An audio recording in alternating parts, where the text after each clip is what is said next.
کہ یہ اس نظام کو سمجھ ہی نہیں پاتے, بس دیکھتے ہیں اور حسرتیں بھر کے حضرت بری آہیں بھرتے ہوئے پاکستان آ جاتے ہیں, یا پھر یہ اتنے شروڈ ہیں, اتنے عیار ہیں کہ یہ ہمیں دینا ہی نہیں چاہتے. یہ سمجھتے ہیں کہ اگر یہ قوم ترقی کر گئی تو پھر ان کی سیادت کو کون مانے گا. مجھے تو ان دونوں میں سے کوئی ایک راستے ہے, تو ہر دو صورتوں میں ان سے بیزاری ہی بنتی ہے. جی اچھا ابھی صاحب یہ بتائیے گا کہ مسلم لیگ نون نے سفر اپنا آغاز کیا کہ ووٹ کو عزت دو, اس کے بعد اب سفر جو ہے اس کا پہنچا ہے کہ ہماری بات ہو گئی, کیسا دیکھتے تھے؟ ووٹ کو عزت دو تو اس نے اپنا سفر ختم کر دیا. ٹھیک ہے, اس کے بعد دائرے کا سفر ہے. ہاں یہ بات پھر 1985 پہ چلی. جی آپ سمجھ گئے ہوں جی گے. جی. اچھا میاں نواز شریف کو تقریباً تو کہا کہ 2.5 مہینے کے وہ لے چکے ہیں, تو ابھی تک وہ کسی انٹرویو نہیں دے رہے, اپنی انتخابی میں ویسے نہیں چل رہا. اگر میاں نواز شریف انٹرویو دینا چاہیں تو آپ ان کا انٹرویو کریں گے؟ جناب صحافی کیسے انکار کر سکتا ہے, صحافی کیسے انکار کر سکتا ہے, لیکن میاں صاحب آپ نے کوشش کی کہ دیکھیے میں تو آپ کو عرض کروں کہ میرا اپنا جو کام کا طریقہ کار ہے اس میں بہت زیادہ انٹرویوز کا شائق نہیں ہوں, اور نہ ہی میری یہ اسپیشلٹی ہے. میں نے اور اس کی وجہ بھی آپ کو بتا دی ہے. مجھے عام لوگوں سے بات کر کے اچھا لگتا ہے. یہ میں آپ کو سروے کے دوران دیکھا کہ آپ بڑے اس میں جوش آتا ہے جب آپ براہ راست لوگوں سے گفتگو کرتے ہیں.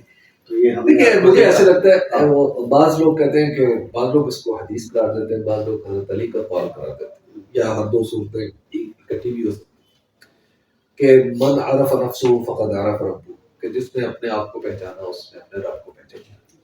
جب میں لوگوں سے بات کرتا ہوں آنیسٹلی قاسم صاحب, مجھے ایسا لگتا ہے کہ جیسے میں خود سے بات کروں, کہ خود کو سمجھنے کی کوشش کر. اچھا تو بطور تجزیہ نگار میاں محمد نواز شریف کو ملک کا وزیر اعظم دیکھ رہے ہیں؟ مشکل لگ رہا ہے. وہ جو پھر ہماری بات ہو گئی ہے وہ پھر کہاں گئی؟ دیکھیے اس وقت جو پاکستان مسلم لیگ نون ہے نا, وہ جس مائنڈ سیٹ میں ہے وہ یہ ہے کہ وہی جو آپ جس کی طرف آپ اشارہ کر رہے ہیں, وہ الیکشن کو, الائنس کو, پالیٹکس کو محض تکلف سمجھ رہے ہیں. لیکن ان سے پتہ ہے کہ نتائج کیا ہے. مجھے سم ہاؤ ایسا لگتا ہے کہ نتائج کا کسی کو پتہ نہیں. صحیح بات, بالکل صحیح بات. یہ کسی کو پتہ نہیں. اچھا مریم نواز صاحبہ اور شہباز شریف صاحب, ان کا کیا دیکھتے ہیں کہ وہ آئندہ جو حکومت بنتی ہے نہیں بنتی, ان کی کیا سیاسی یا حکومتی کو عہدہ مل سکتا ہے, ان کی پوزیشن ہو سکتی ہے؟ سب کو ملے گا. شریف فیملی کا ہر آدمی, زیادہ سے زیادہ لوگ اسمبلی میں جائیں گے اور ہر شخص کو ہوتا ہے. اور اگر آصف علی زرداری صاحب اور بلاول بھٹو صاحب کو کہاں دیکھتے ہیں؟ میرا خیال ہے بلاول بھٹو صاحب استعفیٰ حکومت کی بنا, یہ تو ان کی سیٹنگ نہیں ہوگی, کیونکہ ان کو ان کے جو معلومات کی بنیاد پہ میں آپ کو عرض کروں کہ ان کے لیے جو پلان ہے وہ سندھ اور بلوچستان.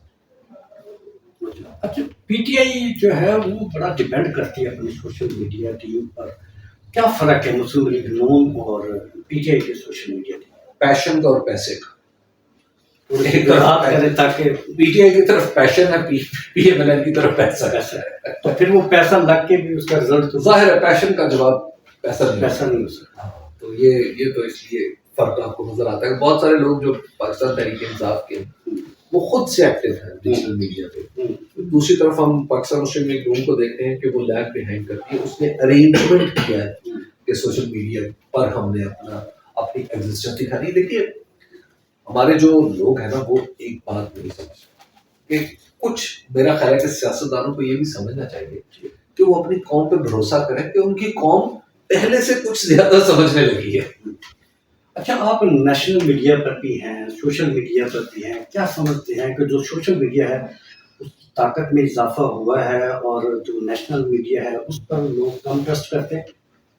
دیکھیے نیشنل میڈیا کی جو اپنی حرکتیں ہیں یا مین اسٹریم میڈیا سے کہتے ہیں, یا مین اسٹریم میڈیا کے اوپر جو اتنی پابندیاں دیدہ و نادیدہ ہیں وہ اتنی زیادہ ہے کہ اس میں ہم بہت سارے ظاہر ہیں ہم پہ بھروسہ ہوتا ہے, اس میں کوئی شک نہیں ہے. مثال کے طور پہ آپ ابھی بہاول نگر میں کتنے لوگ ہیں جنہوں نے ٹرم استعمال کی قاسم کے اوپر, 804 804 ایاک نعبد و ایاک نستعین، اس پہ پرچہ ہو، اس پہ نام نہیں لے رہے، اس پہ پرچہ ہوگا. یہ کس پہ طنز ہے؟ یہ طنز ایکچولی مین اسٹریم میڈیا، بالکل یہ مین اسٹریم میڈیا پر طنز ہے. جب آپ یہ کریں گے تو پھر ظاہر ہے بھروسہ کتنا ہے. اچھا، بہت زیادہ وقت آپ نے دیا، آپ کا وقت جو ہے بہت قیمتی ہے، اور یہ میرے لیے انتہائی خوش قسمتی ہے کہ میں آپ جیسی شخصیت ہے اس کا انٹرویو جو ہے کر رہے ہیں. اچھا، آخری سوال یہ ہے کہ افواہیں جو ہے وہ زبان زد عام ہے، 2 استعفے تو آ بھی چکے ہیں اعلیٰ درجے سے، تو کیا سمجھتے ہیں کہ جو چیف الیکشن کمشنر ہے ان کا بھی کوئی استعفیٰ بطور سیاسی تجزیہ نگار کیا کہتے ہیں؟ دیکھیے اس میں آپ نے مجھے ایکچولی اس جگہ لا کھڑا کیا ہے جہاں پہ بولنا بھی مشکل ہے اور چپ رہنا بھی مشکل ہے. میں یہ سمجھتا ہوں کہ جو چیف الیکشن کمشنر صاحب ہیں انہیں اب سے کچھ عرصہ پہلے استعفیٰ دے دینا چاہیے تھا. یکے بعد دیگرے ان کے کچھ ایسے فیصلے ہیں جس پہ میں سمجھتا ہوں ایک طالب علم کے طور پہ کہ وہ ایسے تھے کہ وہ کسی ایک پارٹی کی فیور میں جاتے ہوئے لگتے تھے، لیکن اب ان کے پاس ان فیصلوں کی گنجائش کافی کم ہے. تو لہٰذا اب ان کے لیے بہترین راستہ یہ ہے کہ وہ ایک آزادانہ اور منصفانہ الیکشن میں اپنا کردار ادا کریں. لہٰذا اب انہیں استعفیٰ دینے کی ضرورت نہیں ہے. وہ جو انہیں جب دینا تھا انہوں نے دیا نہیں، تو اب پھر اپنا کام پورا کرتے ہیں. یہی عزت کا باعث ہے. اچھا، یہ بھی کہا جا رہا ہے کہ اس پہ ان پر دباؤ بھی ہے کہ وہ استعفیٰ دیں، اور وہ شاید استعفیٰ نہیں دینا چاہ رہے. کچھ قسم دیکھیے پاکستان کے اندر نا جب تک الیکشن ہو نہیں جائے گا یہ مسلسل باتیں چلتی رہیں گی. ٹھیک ہے نا، یہ 2013 میں بھی ایسا ہوا تھا، 2008 میں بھی ایسا ہوا تھا، تاکہ 2002 میں بھی ایسا ہوا تھا. اور اب پھر جب آپ نے باقاعدہ طور پر 2 اسمبلیاں ٹوٹی ہوں، آپ نے دستور پر عمل درآمد نہ کیا ہو، تو آپ بالکل درست ہیں یہ سمجھنے میں، حق بجانے میں نا کہ الیکشن ہوگا نہیں ہوگا، اس کو روکنے میں کیا کیا رکاوٹیں پیش آئیں گی. کیونکہ دیکھیے ہمارا اس کے پیچھے نیچے فنڈامنٹل جو مفروضہ ہے وہ کیا ہے، وہ یہ ہے کہ جی پی ٹی آئی کو نہیں آنے دینا. ایگزیکٹلی یہی ہے نا، پی ٹی آئی کا راستہ روکنے کے لیے الیکشن روکنا پڑے گا، الیکشن روکنے کے لیے الیکشن کمیشن کو ڈیزالو کرنا پڑے گا. یہی ہے نا ہم سب کے ساتھ. ٹھیک ہے نا. تو دیکھیے اس طرح نہیں ہوتا، اس طرح پی ٹی آئی نہیں. اچھا، اب بالکل آخری سوال یہ ہے کہ آپ بھی عوامی سروے کرتے ہیں، بہت سارے دوسرے اینکر پرسن بھی جو ہے وہ سروے کرتے ہیں، لیکن آپ لوگ جو ہے آپ پر زیادہ ٹرسٹ کرتے ہیں، آپ کے ذرائع جو ہے وہ زیادہ ہے. تو ہمارے ناظرین کو اگر بتائیے کہ دوسرے اور آپ کے جو سروے ہیں اس آپ کس طرح اس کو مینیج کرتے ہیں، کیا طریقہ کار ہے، کس طرح جو ہے وہ ذہن میں ایک خاکہ ہوتا ہے؟ دیکھیے ایک تو یہ ہے کہ میرے ذہن میں کوئی خاکہ نہیں. میں جب کسی حلقے میں جاتا ہوں تو بالکل میں خالی ذہن ہو کے جاتا ہوں، اور میں اپنے آپ کو ایک طالب علم سمجھتا ہوں.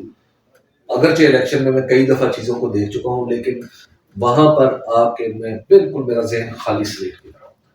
ٹھیک ہے. اور اس کے بعد جو نتیجہ ہوتا ہے، میرا خیال یہ ہے کہ اس میں اصل مسئلہ جو ہے وہ اپنے ذہن کو خالی سلیٹ کی طرح بنانا ہے. یہ ہے. بہت بہت شکریہ صاحب، بہت شکریہ آپ کے ساتھ، بہت مزہ آیا. یہ تھے جی آج کے ہمارے مہمان، ملک کے معروف تجزیہ نگار، صحافی، اینکر پرسن حبیب اکرم صاحب. امید ہے ہمارا یہ جو پروگرام ہے آپ کو ضرور پسند آیا ہوگا. بہت بہت شکریہ.